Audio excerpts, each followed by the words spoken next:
Alors le problème de l'arthrose, c'est d'une part, chez des personnes qui se plaignent de douleurs multiples, d'identifier une lésion arthrosique qui va pouvoir bénéficier d'une prise en charge spécifique, et puis également ne pas mettre sur le compte de l'arthrose toutes les douleurs dont se plaint le patient, parce que peut-être qu'il y a d'autres douleurs, par exemple une tendinite de hanche, qui peuvent être accessibles à un traitement simple, traitement de kinésithérapie ou infiltration, et pas tout mettre sur le compte de l'arthrose rachidienne.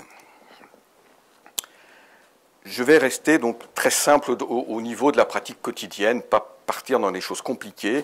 Et donc la démarche diagnostique, c'est examen clinique, radio, et puis dans la grande majorité des cas, ça s'arrête là. Et tous les autres examens sont un peu superflus.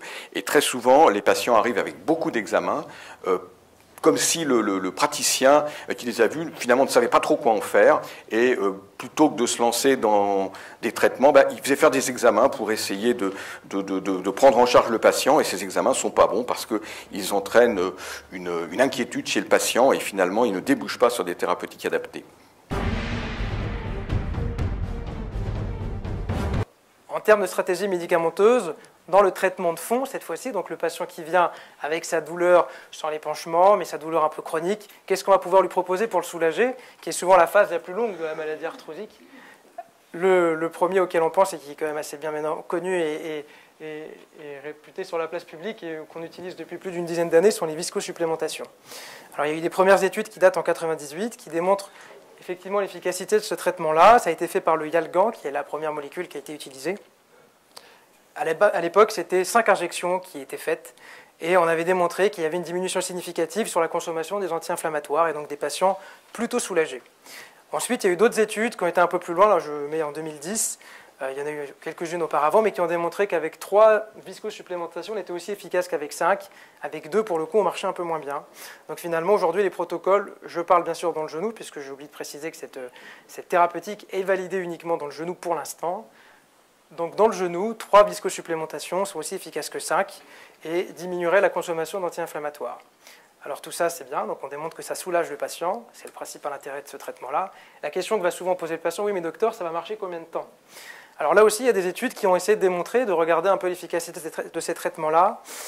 L'ensemble, ce qui ressort en général, c'est que statistiquement, on arrive à soulager les patients 6 mois normalement. Voilà, la durée qui est un peu ressortie, c'est-à-dire qu'on a une EVA douleur qui est toujours inférieure à celle des groupes placebo lorsque on les voit encore 6 mois après.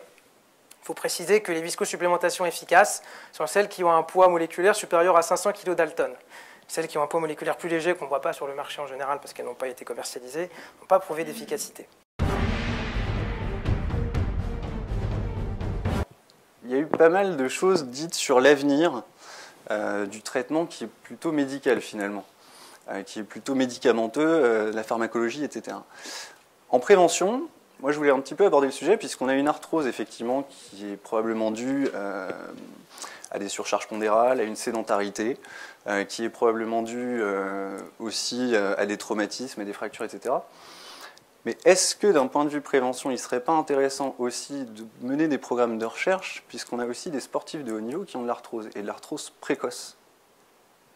Donc peut-être que l'arthrose, ce n'est pas uniquement sédentaire. Et effectivement, il y a une façon de lutter qui va être le sport, mais il y a peut-être aussi une façon de lutter qui va être de prendre un petit peu les choses avant, qui est ce développement de l'arthrose, et retravailler comment on pourrait faire sur de la mobilité, sur des étirements, mais pas forcément traumatisants.